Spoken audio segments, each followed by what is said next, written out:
Hello' everyone, এই ভিডিঅ'ত লৈ আহিছোঁ হায়াৰ ছেকেণ্ডেৰী ফাইনেল এক্সাম 2024 বৰ্ষৰ ইতিহাস অৰ্থাৎ হিষ্ট্ৰী কুৱেশ্যন পেপাৰখন। ইয়াত থকা 12টা 1 নম্বৰীয়া কুৱেশ্যন আছে, সেইখিনি সমাধান কৰিম। লগতে লং কুৱেশ্যন কি কমন হোৱাৰ সম্ভাৱনা আছে সেইখিনি আলোচনা কৰিম। এইবাৰ ৰিপিট আহিব পাৰে। চেনেললৈ প্ৰথমবাৰৰ বাবে আহিলে চেনেলটো ছাবস্ক্ৰাইব কৰি ল'বা। হিন্দু সভ্যতা প্ৰথমতে ক'ত আৱিষ্কৃত হৈছিল? হিন্দু উপত্যকাৰ সভ্যতা প্ৰথমে হৰপ্পাত আৱিষ্কাৰ হৈছিল। The story of Indian archaeology শীৰ্ষক পুথিখন লিখক কোন? এই পুথিখন লিখিছিল এছ.এন. ৰয়। এছ.এন. ৰয়ে the story of Indian archaeology শীৰ্ষক পুথিখন লিখিছিল।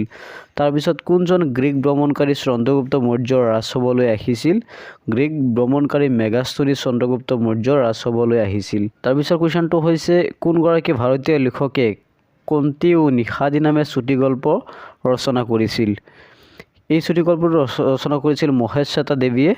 আহোমসকলে পোনপ্ৰথমতে তেওঁলোকৰ ৰাজধানী ক'ত স্থাপন কৰিছিল? চৰাইদেউত। কোন চনত মিৰ্জুমালাই অসম আক্ৰমণ কৰিছিল? 1662 চনত। কোনজন পৰ্যটকক চৰাইৰ বাসৰ পৰা উৰিল বুলি জনা যায়? ইভন বটুতা। ইভন বটুতাক চৰাইৰ বাসৰ পৰা উৰিল বুলি জনা যায়। তাৰপিছত বিজয়নগৰত শাসন কৰা এজন ৰাজবংশৰ নাম লিখা। সংগম বংশ, চালুবা বংশ, তুলুবা বংশ আৰু অৰবিন্দ বংশ।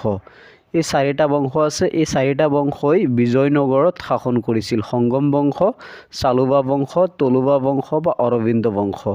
অসমত ভক্তি আন্দোলনক গুৰি কোনে ধৰিছিল? শ্ৰীমন্ত শংকৰদেৱে। জিনচি কামিল কি? জিনচি কামিল মানে হ'ল প্ৰকৃত শস্য, অৰ্থাৎ কপাহ আৰু কুঁহিয়াৰ আছিল জিনচি কামিল শস্য। কোন চনত পলাশী যুদ্ধ হৈছিল? 1757 চনত পলাশী যুদ্ধ হৈছিল।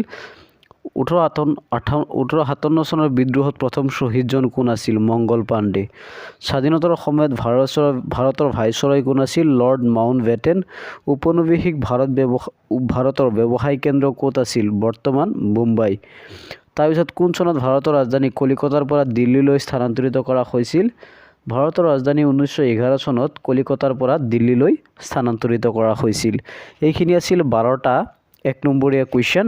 এইখিনিৰ পৰা আকৌ ৰিপিট অহাৰ সম্ভাৱনা আছে। তাৰপিছত 2 নম্বৰত আলোচনা কৰোঁ। 2 নম্বৰত যিকোনো 12টা কুৱেশ্যন উত্তৰ লিখিব লাগে। এবাৰ কুৱেশ্যন গোটেইখিনি এবাৰ ভালদৰে চাই যোৱা। এইকেইটাই আছিল 12টা 2 নম্বৰীয়া কুৱেশ্যন।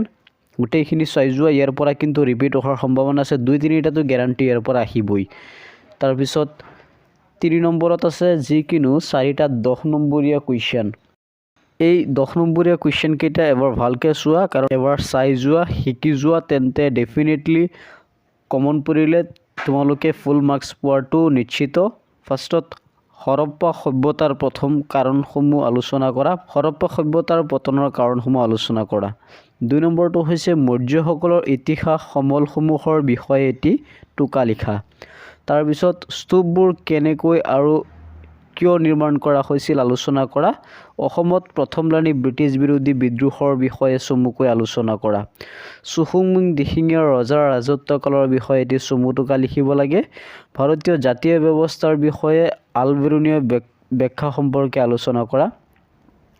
আলৱাৰ আৰু নৰনাৰায়ণসকলৰ নেতৃত্বত হোৱা ভক্তি আন্দোলনৰ বিষয়ে আলোচনা কৰা। সম্ৰাট আকবৰৰ শাসনকালত মাটিৰ শ্ৰেণী বিভাজন কেনেকৈ কৰা হৈছিল? মাটিৰ ওপৰত কৰ কেনেদৰে নিৰূপণ কৰা হৈছিল? মোগল দৰবাৰৰ পাণ্ডুলিপি প্ৰস্তুত সম্পৰ্কে বহলাই লিখিব লাগে। তাৰপিছত 1857 চনৰ বিদ্ৰোহৰ বিফলতাৰ কাৰণসমূহ। তাৰপিছত ভাৰতৰ স্বাধীনতা সংগ্ৰামত মহাত্মা গান্ধীৰ অৱদান সম্পৰ্কে আলোচনা। মৌখিক সমল বুলিলে কি বুজায়? মৌখিক সমলৰ সীমাবদ্ধতা আলোচনা কৰা। পৃথক নিৰ্বাচনী ব্যৱস্থাৰ বিপক্ষে সংবিধান সভাৰ বিতৰ্কত কিছুমান সদস্যই কি যুক্তি আগবঢ়াইছিল উল্লেখ কৰা। এই কুৱেশ্যনবোৰ ভালকৈ তোমালোকে চাই যাবা। ইয়াৰ পৰা কিন্তু কেইবাটা কুৱেশ্যন অহাৰ বহুতো সম্ভাৱনা আছে। তলত দিয়া উদ্ধৃতি খণ্ডসমূহ পঢ়া আৰু প্ৰশ্নসমূহৰ উত্তৰ দিব লাগে। ইয়াত আমাৰ এটা খণ্ড আছে। এই খণ্ডটো পঢ়াৰ পিছত 3টা কুৱেশ্যন আছে। এটা থাকিব 1 মাৰ্ক, আৰু এটা 2 মাৰ্ক, আৰু এটা 3 মাৰ্ক।